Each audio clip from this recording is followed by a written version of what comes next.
The game you're looking at right now is Wild Guns. Not only is it one of the many games on the Nintendo Switch Online service, but it's one of the many games I have not covered on the Nintendo Switch Online review crew. This summer, we're going to be filling in the classic Nintendo Entertainment System and Super NES games that we missed, including Stunt Race FX, the aforementioned Wild Guns, and Super Ghouls and Ghosts. These three games were added to Nintendo's online service years ago, but the question still remains. Are any of them actually worth playing? To answer that question, I decided to flip through the pages of Electronic Gaming Monthly, Nintendo Power, Super Play, and more classic magazines to see what the critics said back when these games first came out. So go and paint the parking lot full of googly-eyed cars, because this is another bone-chilling episode of the Nintendo Switch Online review crew.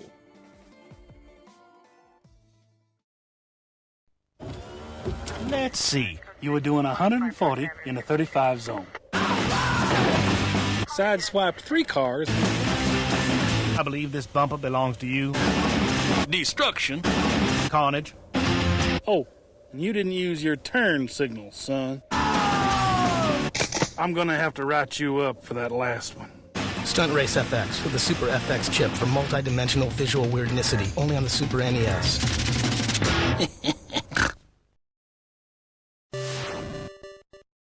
When it came to racing games on the Super NES, Nintendo had a real hit-or-miss track record. Sure, we remember the absolute classics like F-Zero and Mario Kart, but then we tend to gloss right over Uniracers, a game that was sued into oblivion and just never heard from again. And then there's Stunt Race FX, the 1994 racing game that is probably best known because it used the Super FX chip. Between the unique polygonal look, the way the action moves, and the fact that the cars literally have eyeballs, I think it's safe to say that this is one of Nintendo's more polarizing Super NES games. Was it a hit, or was it a miss? Well, that largely comes down to which magazine you were reading at the time. Let's go ahead and start with the naysayers. This includes Electronic Gaming Monthly, which ended up giving the game an average score of 6.6 out of 10. Giving it a short capsule review, EGM concluded that Nintendo's second FX chip-based game isn't as good as I expected. It just didn't seem to have the overall fun that Star Fox did. It features 4 racers that have noticeably different handling characteristics, so the purists among you will be happy. The variety of tracks also proves to be challenging. However, the game feels awkward with the touchy steering, and the feeling of speed just isn't there. Overall, there are better racing games on the market. It's just too bad, since I had high expectations for it. Nintendo Power also seemed disappointed by Stunt Race FX, giving it a surprisingly low 3.8 out of 5. They liked that the controls were easy to get the hang of and that it's both fast and fun, but after it crashes, you may find yourself disoriented as the viewpoint of your vehicle may not be what you expected. The stunts aren't quite the loop-to-loop Daredevil stuff that you might expect. While EGM and Nintendo Power may have been underwhelmed, the same cannot be said for the rest of the critics. Die Hard Game Fan went as high as an 88%, with game players going even higher with a 90%, making it one of their top racing games of the year. And then there's Super Play, who called the game the most playable and varied racing game ever. A Super NES without Stunt Race FX is a Super NES not worth switching on. Almost. With a score of 93%, Stunt Race FX was actually Super Play's number 13 Super NES game of all time. You should check out the game for yourself and see which side you agree with.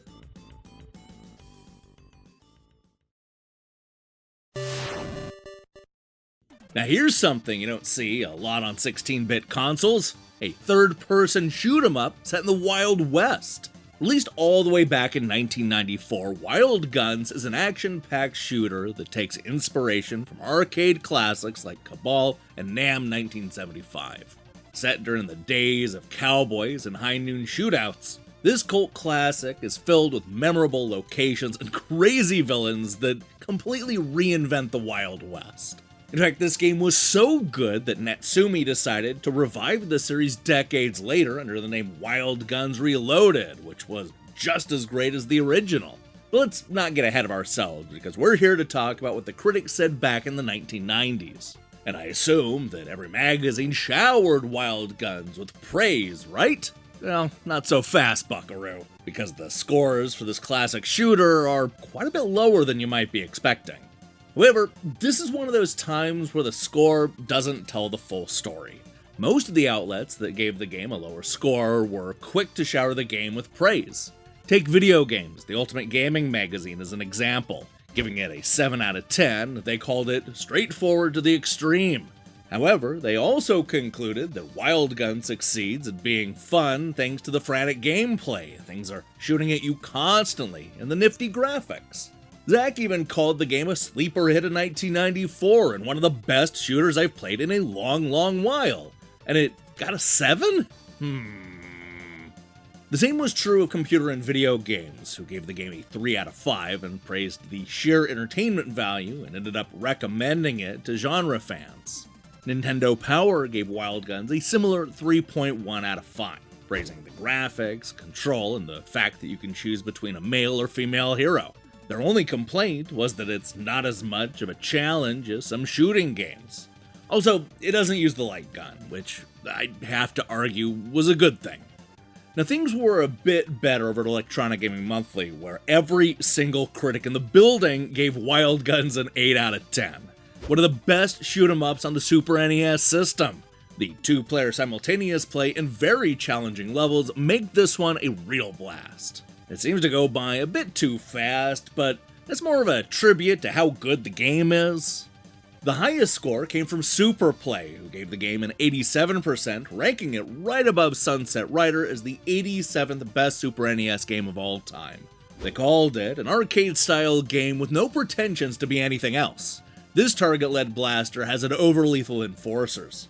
You don't get a gun, you can't even use a mouse, but it's still great. I agree, Wild Guns is one of the Super Nintendo's best games, which is why you should check it out on the Nintendo Switch Online service. You know, if you haven't already.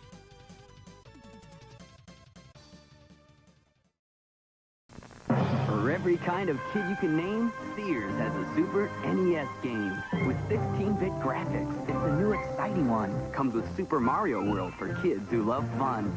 For all those kids who love to fly, Pilot Wings is what to buy. F-Zero for kids who love to race and hover out there up in space.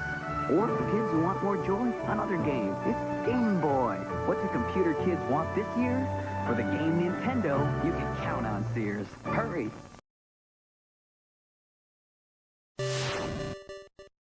One of the most recent games to hit the Nintendo Switch Online service was Sega's brilliant port of Ghouls and Ghosts that was released on the Genesis in 1989. This award-winning action game led the way to an even better-looking sequel that hit the Super Nintendo 2 years later. Super Ghouls and Ghosts raises the already high bar with cooler levels, bigger bosses, and a longer quest that is somehow even more challenging than the first two games. That said, it also came with a number of drawbacks, such as the typical slowdown problem that plagued most of the early Super Nintendo titles. Let's see where the critics landed on Sir Arthur's final 16-bit adventure. Honestly, there are so many reviews here that I don't even know where to begin. I guess let's go ahead and start with Electronic Gaming Monthly, who gave the previous game a 9 out of 10 and named it the Game of the Year in 1989. Super Ghouls and Ghosts also averaged a 9 out of 10, but don't let that fool you, because the editors definitely had a preference.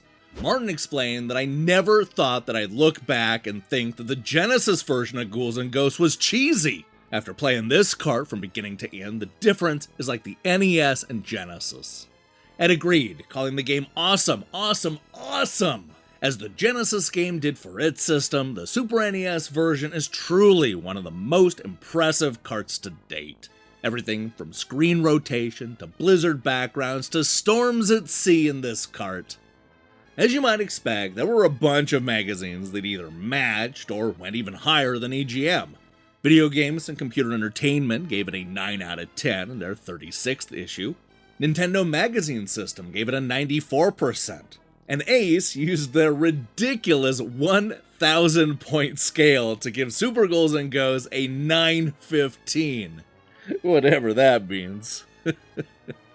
Thankfully, things were a little clearer at Mean Machines, who gave the game a 94% and called it another utterly amazing Capcom Super Famicom coin-op conversion.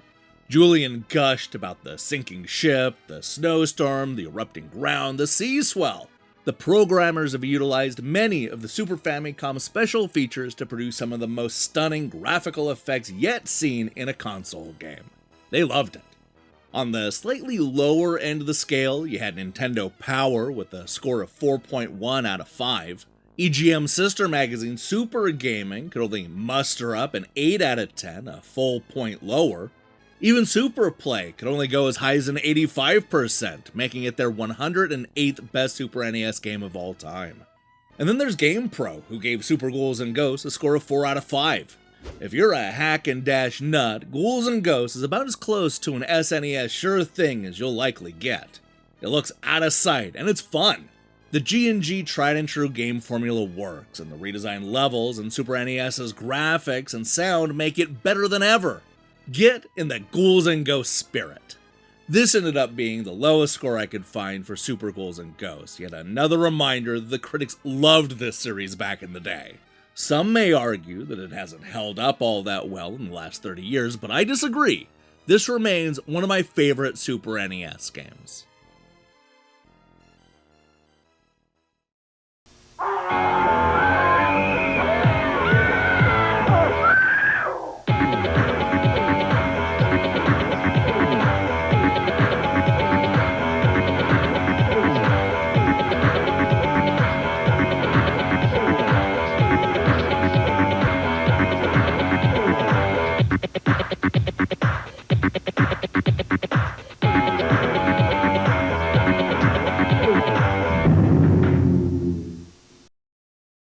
Hey, thanks for watching me break down these classic reviews.